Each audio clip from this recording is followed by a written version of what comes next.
apresentação de 10 minutos e ter uma exposição e uma visibilidade muito grande do seu negócio. As próximas apresentações que nós teremos serão a Daniela Catelana, semana que vem, para fechar o ano, e para começar o ano a gente tem o Aristeu. Depois a Luciana, a Adriana, o Márcio Mota, e depois Eduardo e o Alexandre. Então, vamos falar um pouco sobre a Furlan Arquitetura. Maristela Furlan, ela é da Furlan Arquitetura, de São Caetano do Sul, ela é arquiteta, ela já trabalhou em empresas de grande porte no segmento de construção civil. Ela é casada com Ronaldo Guimarães e tem a filha Letícia. Os animais de estimação que ela tem é a Daisy.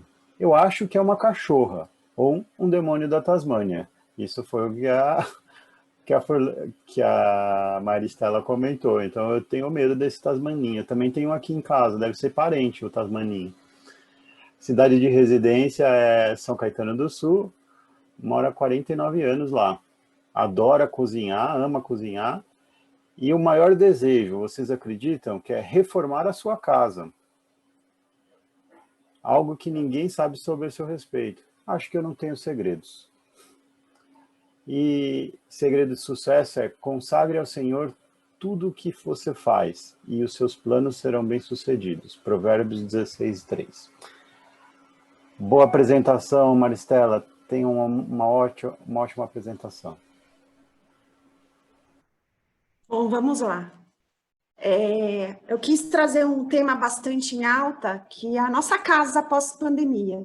A vacina está chegando, sabemos que estamos diferentes, não somos mais as pessoas que éramos no começo do ano. Então, nós vamos falar sobre nossa casa pós-pandemia. Pode seguir. Para isso, nós vamos rever alguns conceitos. O primeiro deles é o conceito do morar, tendo como base algo simples, um dicionário. Morar é ter residência em um determinado lugar, habitar e residir.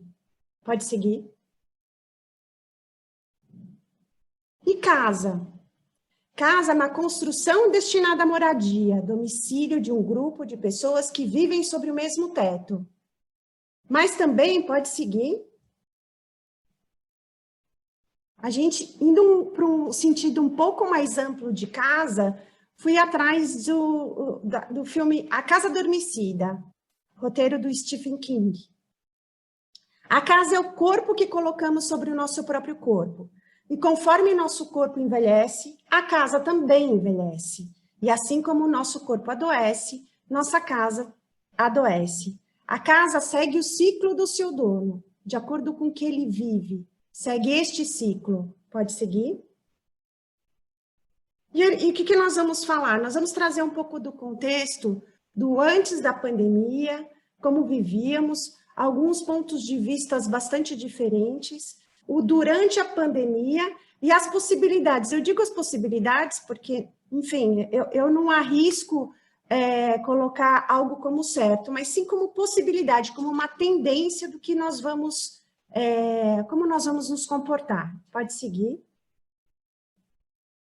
Nós temos o sociólogo polonês, eu achei ele tem uma visão bastante pessimista do que nós estávamos vivendo, né? E ele separa a modernidade em duas fases, a modernidade sólida e a modernidade líquida. Modernidade sólida, uma modernidade mais... cujas regras são mais duradouras, mais fortes, mais rígidas. Era algo que a gente estava vivendo até a Segunda Guerra. E aí tinha um estilo de vida mais formal, né? Uma solidez das relações. Isso era uma modernidade sólida. E aí ele coloca o que nós estávamos vivendo, uma modernidade mais líquida, cujas relações são mais frágeis, fugazes, mais maleáveis, né? Menos intensas. Ele tem uma visão bastante pessimista, mas eu acho que aqui cabe sim a reflexão. Pode seguir? E aí a modernidade líquida, ela começa em 1945, que é o fim da Segunda Guerra Mundial. É desta forma que ele faz a reflexão.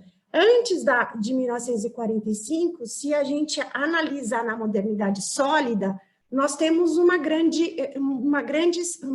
série de eventos que começam as mudanças do comportamento da humanidade. Então, nós temos em 1914 a Primeira Guerra, em 19 a gripe espanhola, e em 39 o início da Segunda Guerra. Então, a gente percebe que tem uma série de eventos que a humanidade acaba sendo balançada. Em 1945, com o término da Segunda Guerra Mundial, é que a gente inicia, sim, segundo o sociólogo polonês, a modernidade líquida. Mas ela só se torna realmente visível e detectável em 1960, na década de 60, é quando chega a televisão às casas. E aí a televisão traz o sonho de consumo. Aí começam a ter o ter sobrepõe ao ser. E assim vai até em 2020, onde estamos vivendo. Em 2010, algo importante que se coloca, que em 2010 vem a chegada dos smartphones. Em 2010, as nossas agendas sempre muito lotadas, cheias, né? A nossa agenda na ponta do dedo, tudo na ponta do dedo, nossos relacionamentos na ponta do dedo, através das mídias sociais, enfim, não tínhamos tempo para nada. Mas aí em 2020, nós, comandados a um contraponto, se estamos sendo comandados pelos smartphones ou os smartphones nos comandam, enfim, há muito essa reflexão. Nós temos a pandemia. E assim, a gente percebe que estamos vivendo um momento de grande mudança. Pode seguir. E aí, nós descobrimos o que durante a pandemia? O morar, né? O que era morar antes? Morar, as nossas casas eram um lugar de passagem, um lugar pelo qual saímos de manhã para trabalhar, voltávamos à noite para dormir e não vivíamos a nossa casa. Nossa casa, muitas vezes, era para ser postada no Instagram ou mostrada rapidamente para algumas pessoas, porque as coisas eram muito... a gente não tinha apego. Então, entendo que a gente mais vagueávamos, ou seja, qual o sentido de vaguear? Não permanecer, não ter constância. Então, o morar começa a mudar. Pode seguir?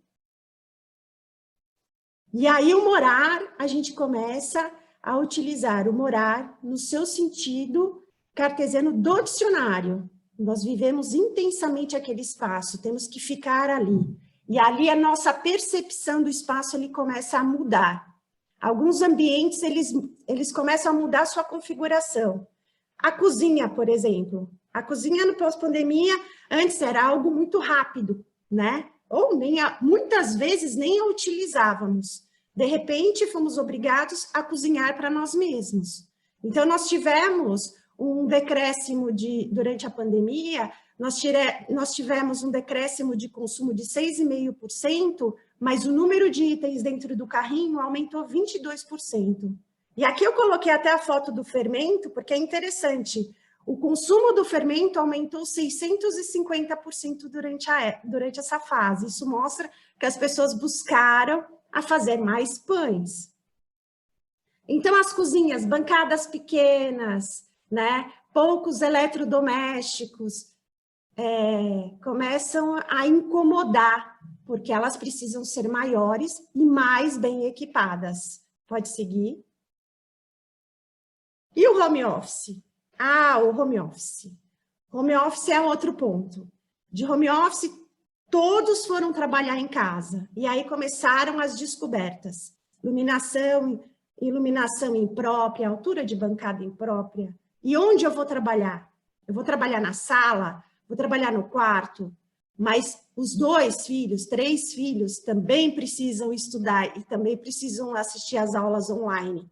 Não tem fone para todo mundo, o Wi-Fi não é compatível para todos utilizarem ao mesmo tempo. O home office também traz uma outra reflexão da casa.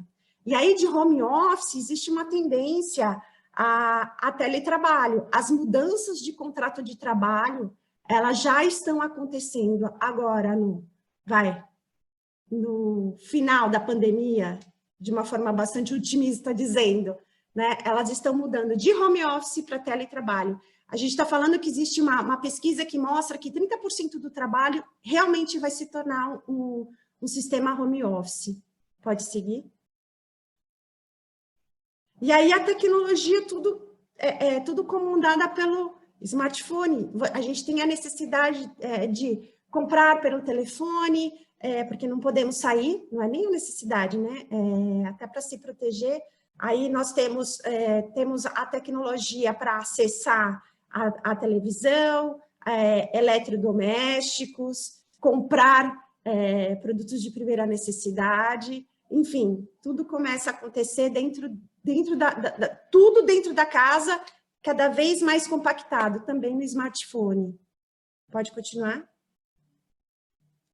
E aí as salas integradas. As salas integradas é algo também... será que elas vão continuar? De repente, nos vimos na condição de ter que trabalhar em casa, mas não somos só nós que vamos trabalhar em casa. O marido vai trabalhar em casa, os filhos terão que ter aula online. E onde vamos colocar todo mundo? Se o espaço é integrado. Então, a gente começa a ver uma reflexão da sala integrada. O famoso conceito aberto começa a ser questionado. Será que a casa da avó vai voltar?